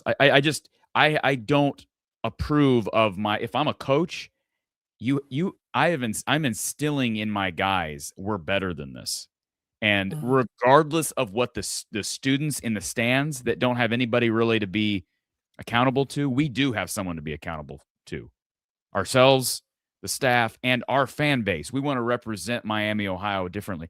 That's why I have an issue with it. You played the game at a high level. You've coached.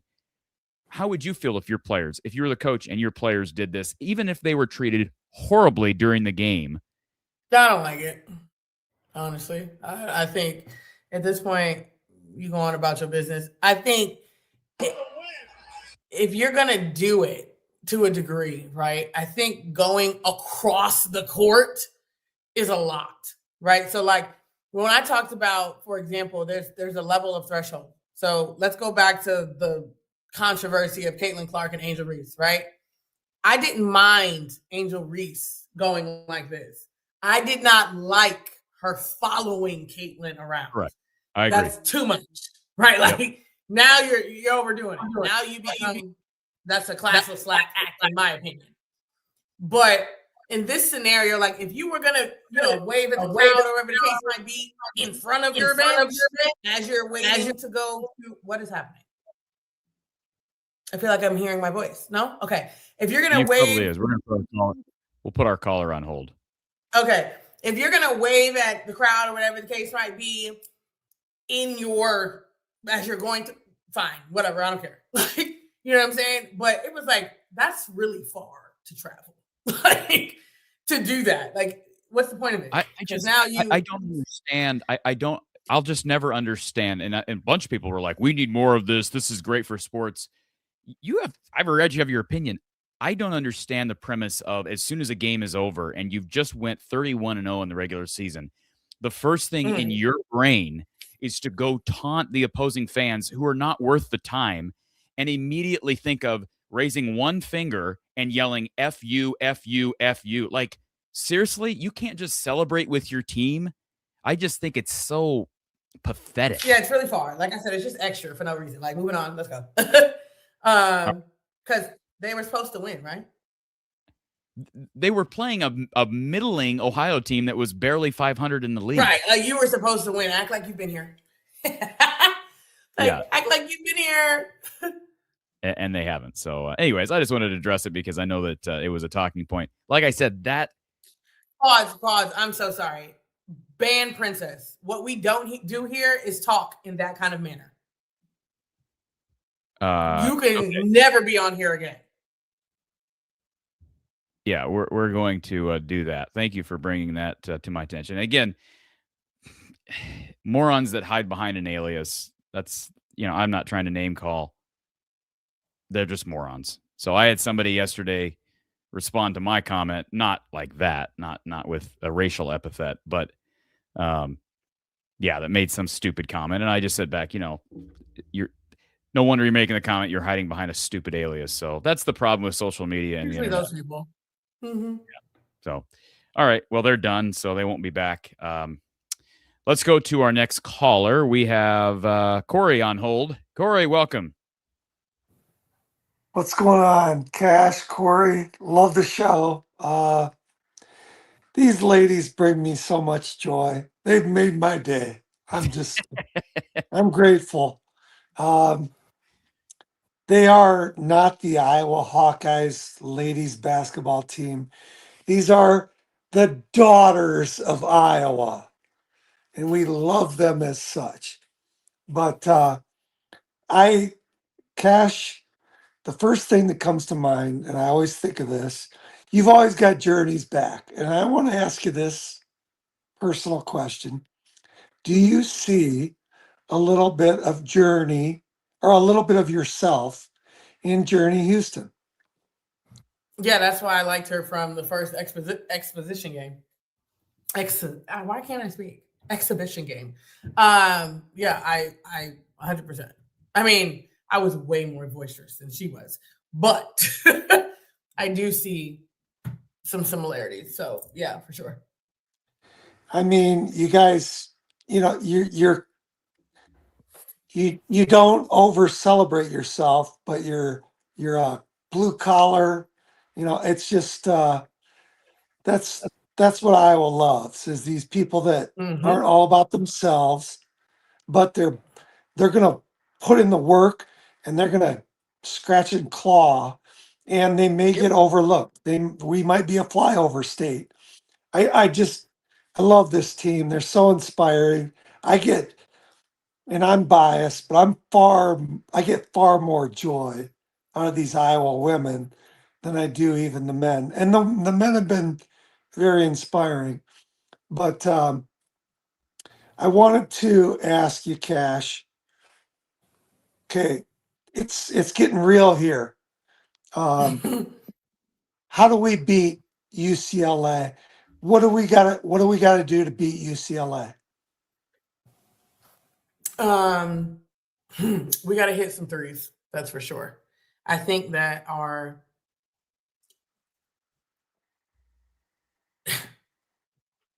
our posts are going to be limited to a degree, unless we can figure out how in the heck to get bets in foul trouble.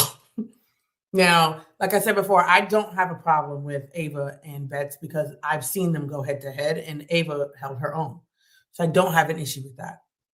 I think for me, y'all might hate what I'm about to say, but we may have to use Layla tomorrow and use up all 5 of them fouls that she has. So, and I mean that, because Hannah guarding Bets is not in our best interest in that aspect. Now, if there's a way that we can figure out how to do so without Layla, I'm okay with that. But I'm realistic in knowing that we may need to use Layla, and your job is to hack Lauren Betts if need be. She don't get nothing easy. I don't care. Beat her up. So, like the Detroit Pistons and Michael Jordan are back then, beat her up. So, because at the end of the day, sometimes you got to use it that way. Sometimes you got to fight, that way. But to me, we have to ball screen and we have to get Lauren Betts out of that paint. If we let her sit in there all day, we're cooked. Period. We're cooked. We got to get her out of that paint. Whether we are setting off ball screens with Ava involved, whether we are ball paint, we have got to get her out of the paint. And then with her getting out of the paint, we got to make those jump shots to force her out of the paint. So that's what I think. So, looking at the player of the game, I think we all in the Discord chat had an agreement that either Hannah Stolke and Stremlow both get co-player of the game, or we riot in Ames. So, hey, I heard they're talking about bringing Visha back, like legitimately. So the riots, unfortunately, may not, be dependent on you from driving over from Michigan 10 hours. But hey, real quick, have you liked the stream, Corey? I have not yet. I've got to get out of this stream yard and like it. I am offended. We've been on here for an hour and a half. I always hit the like button. Always. Okay. Somebody's talking about hitting 1,000 likes. I mean, that's a tall order right there. Can we do it? Is it possible? I mean, we're sitting at. I mean, we got 700 people. We have 700 people watching on YouTube right now. If just everybody hit the like button right now, we'd probably hit 1,000. If everybody hit it right now, please hit the like button. Okay, I've got another observation. Yeah, and I mean this sincerely. If you look at all the teams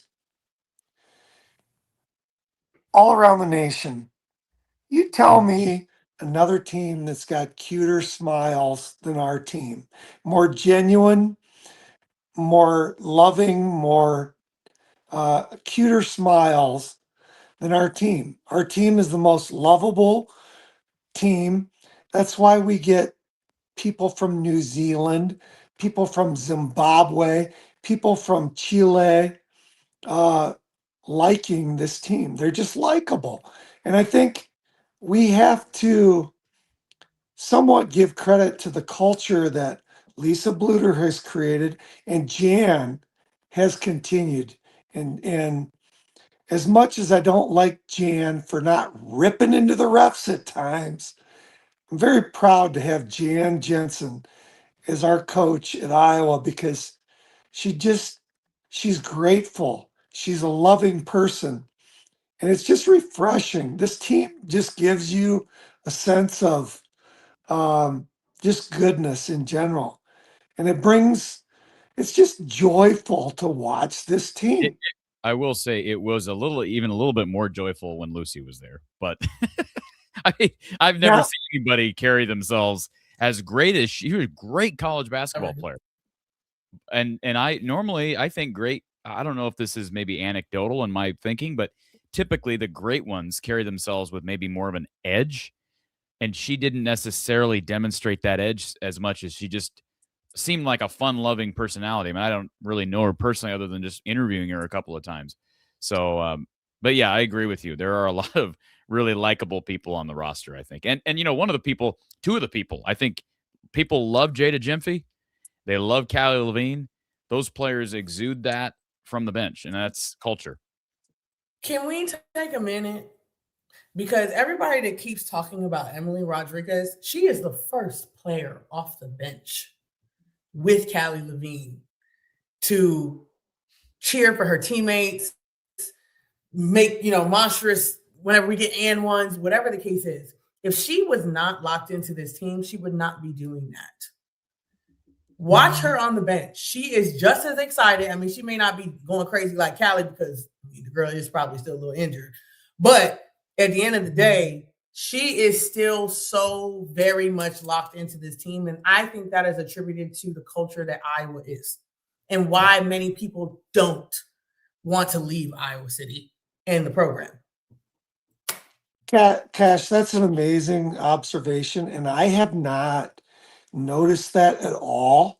And I'm literally, I will rewind this game and I will try to replay that because that's a huge interest of mine.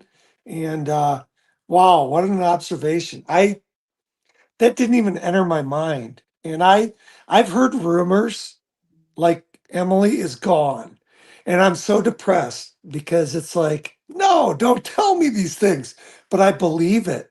And you're giving me hope. So now I'm gonna rewind some of this game. I know for a certain fact that Emily is not injured right now. Iowa is saving Emily. And because of that, because they're not trying to get her back, I think there is a sense of agreement. There are a lot of coaches who would have forced Emily to come back because we're down. But Iowa's doing what's best for Emily, which means why would I waste this year for you? That doesn't make sense. We're invested in you as a player. We're invested in you as a person. And this doesn't make sense for you as a person. Like I said before, when I had my injury, they flat out asked me, what do you want to do? Do you want to come back or do you want to stay out in redshirt? And I was like, I'm coming back out. But that's just me. Now looking back at it, I probably would have done that. But either way, I know that's how they operate.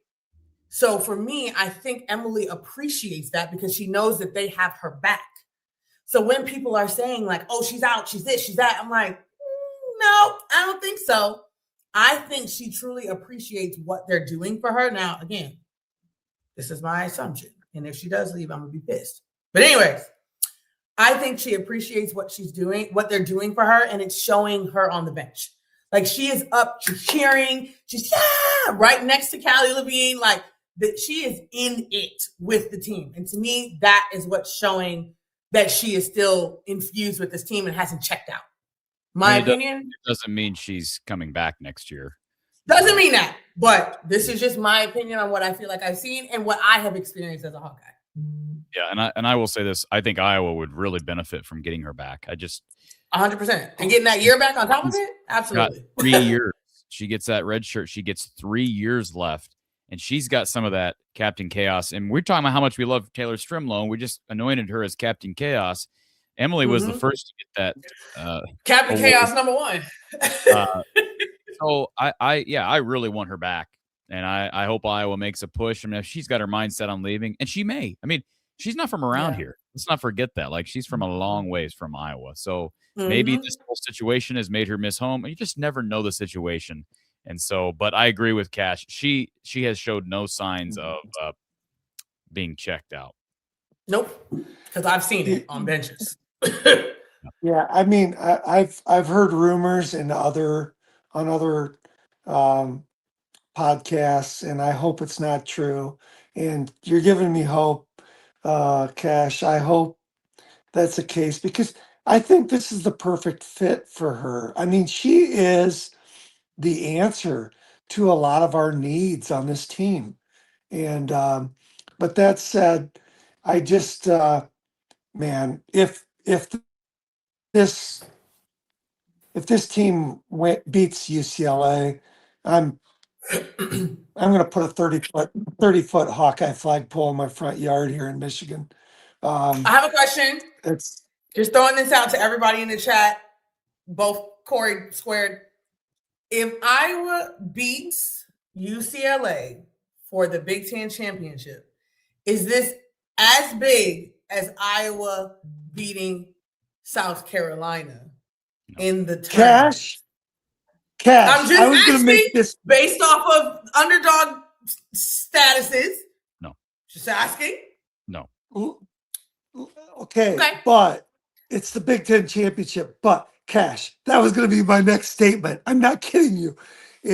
I feel like this is very similar to Iowa playing South Carolina undefeated. That was going to be mine. Here's the problem. Winning a Big Ten tournament championship is great, but nobody cares about it relative to the NCAAs, A. B, South Carolina had won how many straight games when Iowa beat them? Almost 2 seasons, I think, or something like that. They had a lot. UCLA does have a loss this year. There's that. But I just the other thing is Iowa's won 3 Big Ten championships of late. And that was a trip to the national title that was on the line. So, but it's a good question. It's a good question. I agree. Thank you for being here, Corey. We'll talk to you tomorrow after. So let me have a parting question. Cash, maybe not tomorrow, but in the tournament, we put some bad film. We put some bad ball handling on tape with these guards bringing the ball up under pressure. We're not sprinting to the ball. We're not sprinting to get open. Our defenders are outrunning us and beating us to the ball. What's the solution to full court pressure? Shouldn't we be bringing a diagonal, a reversal option into the backcourt when we're playing a team that provides pressure? And I'm not here to beat on Jan, but we had several turnovers where it was just heavy ball pressure one-on-one with our point guard. Shouldn't we provide a diagonal outlet, whether it's a big hanging back or whether it's a ball handler, another guard? I'd be interested in your take on that. But that said, go Hawks. I love these ladies. I love Jan. Wish she'd be tougher on the refs. But boy, Thanks. they bring us joy. Let's go Hawkeyes. Go Hawks, absolutely. Looking for a massive upset tomorrow. You want to see the wave again, Cash? Well, I need to answer his question first. The question of reversal or of sorts. Well, Michigan was running what we call a jump man defense, meaning they were not trapping at specific areas. They weren't running like a 2-2-1 press or a man-to-man where there's just top pressure and they're forcing you into somebody else. They weren't doing that. What they were doing was they were bringing their 4-player, who's guarding Hannah or Journey, and she was deciding when she wanted to trap. So that's what we call like a jump man trap. With that being said, the reversal doesn't help as much because it doesn't get you anywhere. Because that player that just jump trap is going to go right back to Hannah, and then we're in the same situation. So what they did do is Hannah or Journey kept cutting, and we were supposed to just hand it to them on the handoff and keep going that way. We were just not making the right passes. We were getting a tip. We were frazzled. When we made the adjustment, we were making the pass that we needed to make. And I think that's what changed everything for us at that point. So there's Erica says, Erica says, missed the start of the chat. Have you talked about how much Michigan's Coach Sharman, always complains to the refs? I feel like that's several coaches in the league. Like it's everybody. Does Except for Coach Ed. She's about the only person that don't complain. Does she complain? No, she complains. We're not talking about every coach complains. Does the Michigan coach complain more than other coaches? She's been in the league 14 years, so it's kind of like Izzo. Sometimes no. Amy Williams complains probably the most in the Big Ten. Amy Williams complains a lot. That's true. For sure. But Erica, thank you. And Shauna from Illinois has a potty mouth. So I don't know how many times they caught her on camera cussing up a storm sitting on her chair, but I was like, my God, like, girl. But yeah, no. Mm-mm. Doug Fuller with the super sticker. Thank you, Doug. We appreciate your super here, your contribution to the show. D. Rollison with the super chat wants to know, does Iowa get to 30 wins? It's possible. Where are they at right now? 26? Yeah. Are they 26 wins? I don't even know. After the win today, they are, I'll go back to the top of my box score and it'll tell me. So after today, Iowa sits at 26-5. So, yeah, I mean, that's right on the edge, right? 4 more wins. They get 4 more wins in them. Is it possible? Yes. Is it possible? Sure. Absolutely. Yeah. Sure. Dear Olsen, thank you. Moonbase9 is a YouTube member. Thank you for becoming a YouTube member. We appreciate that, Moonbase. Same with Mind Over Matter. We appreciate you becoming a YouTube member. So thank you for that support. And for everybody, please consider joining our Discord. And let's see here. We got Jared Jones, who's an Ohio State fan, but he's here all the time. Jared, I do appreciate you. Hey, now. I kind of made a comment about Ohio State, but Jared he shows up, man. I don't know why. He likes the Iowa women's basketball program, I guess. So that's great. He did. I think he said that once. He likes both. Yeah. Which is very interesting, but I'll take it. Katie Lee, back with the super chat. Totally agree with Cash. We need energy from all team members. Hannah provided that in the fourth quarter. Definitely. Boy, it almost felt like in the third they hadn't died because they were still competing defensively. But when Michigan took that lead, I'm thinking, okay, this is a dangerous spot in this game. But I felt okay because it was 34-33 forever. No, I'm saying, but and I was like, okay. But when they took the lead. Yes. When they got to 34, I'm thinking this can't get any I got nervous. Yes. Mm-hmm. But then I was okay, and I felt like we were going to win because 34-33 was forever. Like, we held it like there for a good minute. And I was like, okay, we're still battling, even though this whole quarter is ugly. But, yeah, I felt good about it.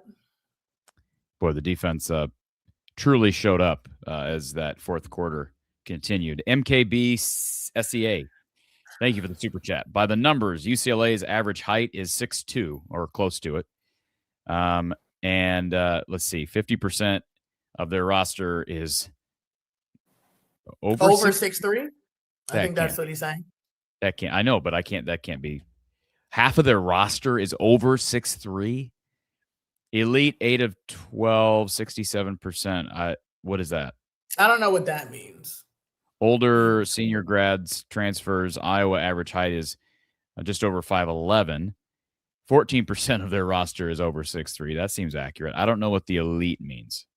I don't know Younger, sophomore, freshman, tough, go Hawks. So that's just some good data there, though, as far as average height, for sure. That's reminiscent of that South Carolina game from a few years ago. Absolutely. Thank you for the super chat. Mike Nunn, what needs to happen to host the first games? They already are. They are hosting 100%. Regardless of what happens tomorrow, they will host. Yep. Pack it out. Khawk76 is a premium member here on YouTube. Thank you, Khawk. We appreciate that. Please join the Discord as well. And a quick shout out to a couple of people who dropped a couple of donations here via Venmo, Ellen and Don. Thank you to you both. And there are a couple of people who tried to join the Discord a while back, and I have not gotten emails. We have not received emails to get you your Discord link. One being Mandy Cowell. We've been waiting on her email for a while. Mandy Cowell, please reach out. Terry Lacey, same thing. We need your email to get you your Discord. And Terry paid for a whole year. So we need to get your email so we can get you into the Discord as soon as possible. All right, let's wrap this thing up with a couple of calls, shall we? Thank you for calling Iowa Postgame with Kachine Alexander. Who's on the line? Hi, this is Brian from Minneapolis. Hey, Brian. How are you doing? We're doing great. I feel pretty good almost Great. 2 hours into a show. I don't know about Cash, but I'd rather be doing this than, well, there's a lot of things I'd rather be not be doing. So, anyways, it feels good to be talking about a win. Let's just say that. Oh, absolutely. I'm sure it's been a grind for you. And I only wanted to just bring up one thing. But again, thanks for your marathon efforts in taking these calls. But your play of the game, the wave goodbye, just reminded me of another infamous wave in Iowa history. In case the fans out there forgot or weren't aware, at the grade 8, when Iowa played LSU and Angel Reese fouled out on an offensive foul, do you remember who gave her a nice little wave goodbye? I don't. Our girl, Gabby Marshall. Okay, I don't remember that. I'll have to pull that back. Sweet Gabby does it. It's worth a look. It's subtle. It's not as they didn't capture it as well as they did Journey's, but again, just in the context of things going on, it was another. It just reminded me of that. Two people you never think would do it is hilarious. Yeah, Gabby and Journey. Gabby and Journey. Like what? But again, I don't want to keep you any longer than necessary. It was a rock fight. I don't know much else to say. I wasn't pleased with the officiating, but I don't think we need to go down that road. A great win. I'm excited for tomorrow, and who knows what will happen. So, yeah, absolutely. Appreciate you holding on line for so long, and we do appreciate your call. As always, hope to talk to you after a win. It's a good sign that you have that many callers on hold. So good for you. Thank you. Appreciate the call, sir. Take We'll care. talk to you tomorrow. All right, and I believe we have at least our last caller for now.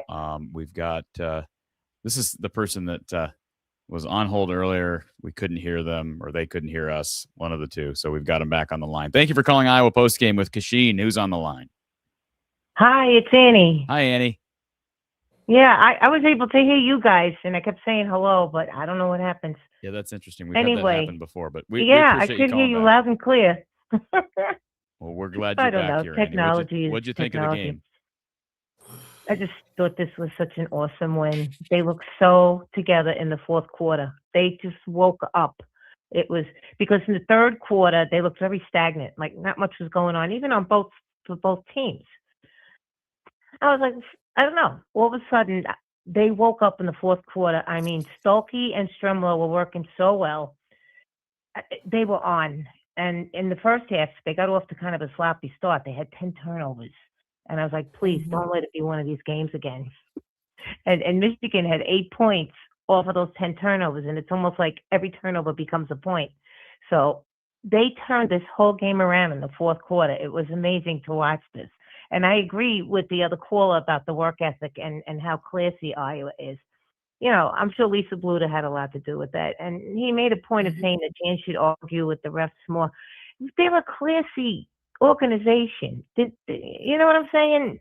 To taunt refs or argue back with them. I don't see that happening to that extent. That's all I'm going to say. Yeah. No, I agree with you. And Kachine, you played for Lisa Bluter and Jan Jensen. Where does the class start? The classiness of what Annie's describing, is that start with Lisa Bluter and trickle on down through the staff? Absolutely. It starts with Lisa Bluter. It starts with the type of players they recruit. They're very particular in the type of players they recruit. And I think that has everything to do with the type of players you guys see and love. Absolutely. Yeah. You could see it even in previous tournaments. Like Iowa was not about that. You know, the taunting. All right, maybe there was some stuff with Caitlin, whatever, but you're just not going to see that with Iowa. Yeah, Caitlin never really did. Caitlin, somebody tried to compare, somebody dropped a comment, and it was a screenshot of Caitlin doing the whole hand thing, and I'm like, all I said back was, well, I see 5 fingers, not 1. You know, like that's, yeah. First of all, and Caitlin wasn't doing that to the opposing team. She was doing it to her own bench. But regardless, even if she was doing it to Haley Van Lith and the Cardinals, it's still a huge difference between 5 fingers and 1. But anyways, go ahead, Annie. Definitely. But, you know, let's remember, this is really a classy organization. And the work ethic showed today in the fourth quarter, too. And I like the way Jan refers to them as a blue-collar team. I think that's so cute when she says that. Well, He's they a have to good be. coach. They're It not looked good loaded with today. 5 stars like UCLA and most of the teams that are on those 2 seed lines we were talking about earlier. Listen, I hope they can pull this out tomorrow. It'd be really exciting. They've been great to watch. Absolutely. And are you going to go to if the NCAA tournament? I'm trying to think of where the Sweet 16 is. Would you go to the Sweet 16 if it was out in your area, Annie? Oh, maybe. I don't know. I didn't even know about that. Well, let's just find out. I think Chicago is. Let's see. That's... This says I'm looking at this Sweet 16 and Elite 8 rounds will be in. Okay, they're not anywhere near you. Fort Worth and Sacramento, and then Final Four. Let's see. Final Four in 2026 is in Phoenix. So nowhere near your forget about neck it. of the woods, I guess. As we say in Brooklyn, forget about it. Forget about it. Yeah, absolutely. Forget about it. I got the Big Ten channel. So that's right. You that's got worth everything every you need. penny And you to got me. you got YouTube to watch our show as well. I do. Yeah, I got it all. We find a way somehow between YouTube and the Big Ten channel to find these games. So yeah, absolutely. We haven't missed too much. We haven't missed anything this year. But listen, thanks for the show. Go Hawks tomorrow. I hope they can really pull this out. It would be great. Absolutely. Go Hawks tomorrow. Thanks, Annie. Bye. Hey, Sheila has the super chat. She's also a premium member. Yeah, I can't hear you again, Cash. It's. I didn't say anything. Oh, okay. All right. Well, you were starting to. I was just laughing and saying, "Forget about it" under my breath. Don't mind me. Sheila with the super chat is for the first game of the NCAA tournament. I'm assuming they will announce. They usually announce it right after. If you're not a season ticket holder, well, there's not. It should be interesting. There's not 15,000 season ticket holders. I know, but good luck, because I'm sure there's plenty of people who aren't season ticket holders that want in. The answer is absolutely it's possible, Sheila. Just wait until Selection Sunday and better be ready and on it. And the secondary market's going to be a bear, is my guess. Uncle Rico, Cash, can we play zone against UCLA, make them beat us from the perimeter? Maybe. I think we have to have it in our bag just in case. Hawk and Liberty. Jan said in the Big Ten interview that they had a couple of new things for UCLA. Is that just smoke or something more? You believe her? Yeah, no, they're gonna have to. They had 3 games, right? So all of the assistant coaches broke up, etc. Obviously, you don't spend as much attention on teams that you probably think you're not going to see, right? So with that being said, they know for a fact that majority of the time, 9 times out of 10, UCLA was going to be in the championship game. So they've been thinking about that game and what they should do and can do to potentially have the upset with them. So for sure. And if I know anything, it's probably Sean coming up with some defensive scheme of some sort. Dave says, would we have had that energy in the 4th had Jan not rested people in the 4th against Illinois? That's a good question. Probably not. You know, hypothetical, but yeah, that's a good point. Brittany, where does Cash rank the Hawks now, assuming they're a 2 seed?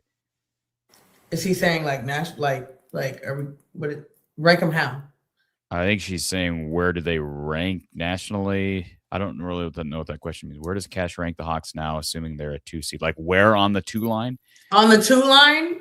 Or the 3rd? That's where people are projecting them. No, I'm sorry. They'd be the 2nd seed. I think we are.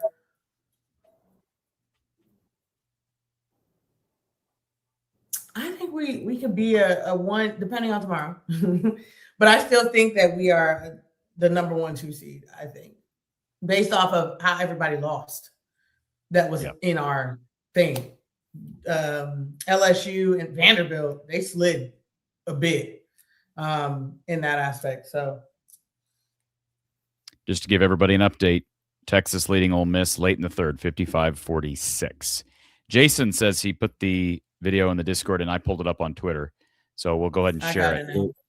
Okay. Yeah. So people have it. Here is the replay of Journey Houston's Bye, Felicia.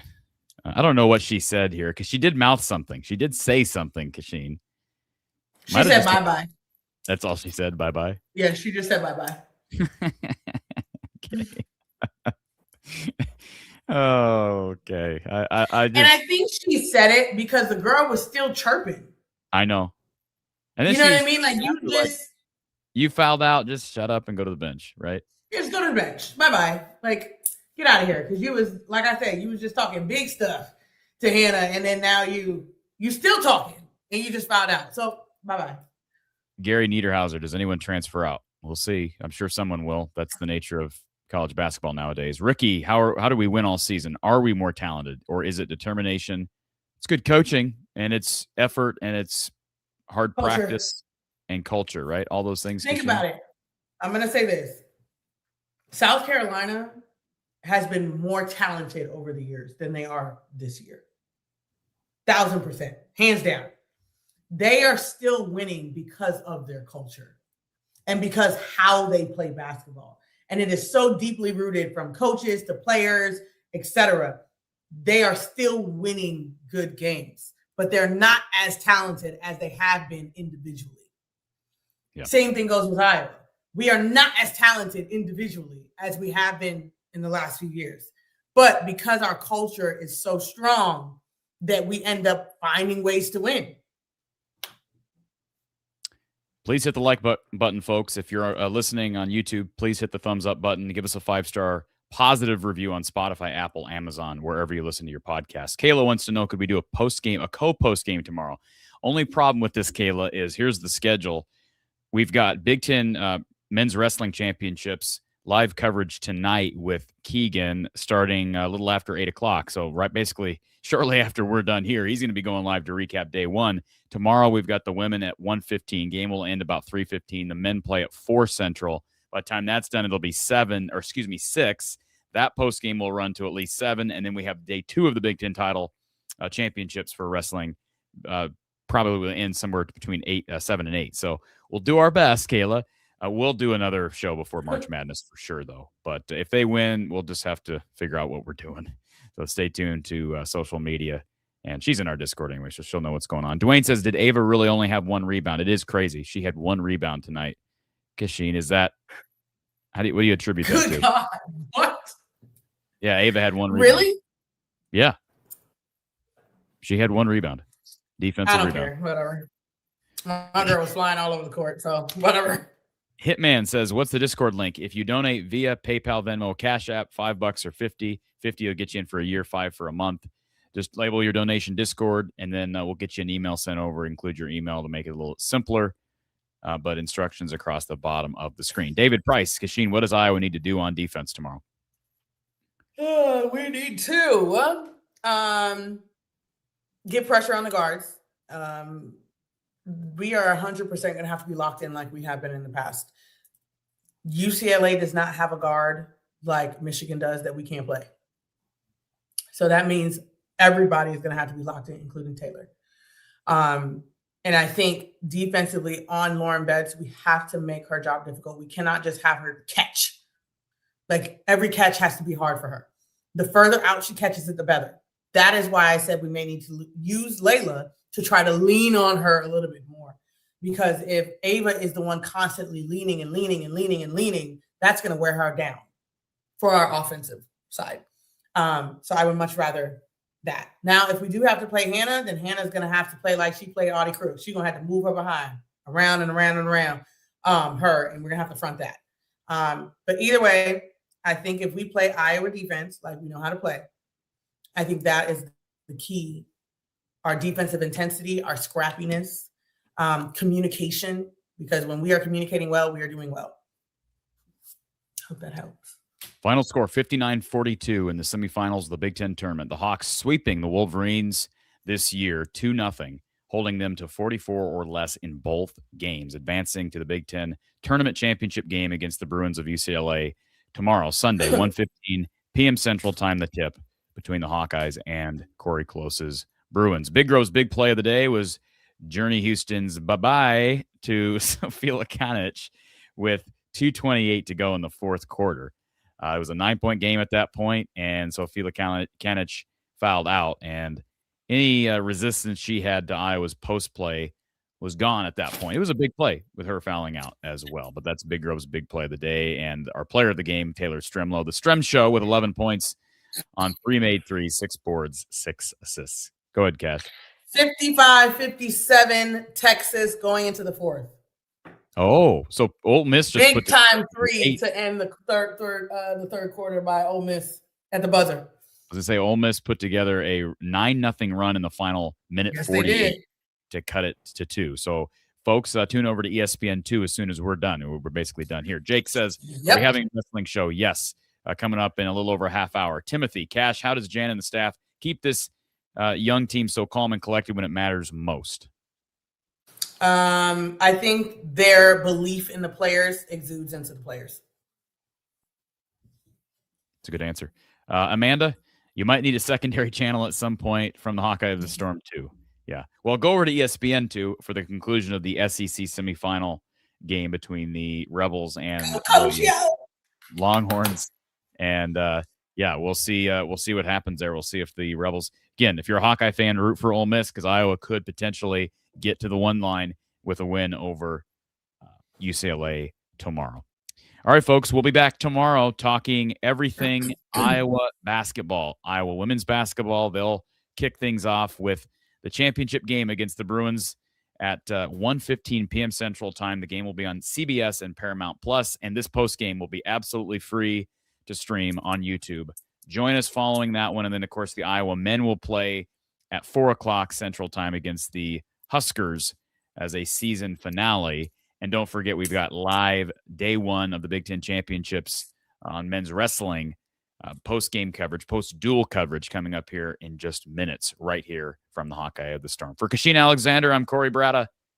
Thank you for being here. Please hit the like button on the way out. Give us a positive review. If you're interested in sponsorship, reach out to me, info@fromthehawkeyeofthestorm.com. Have a great night.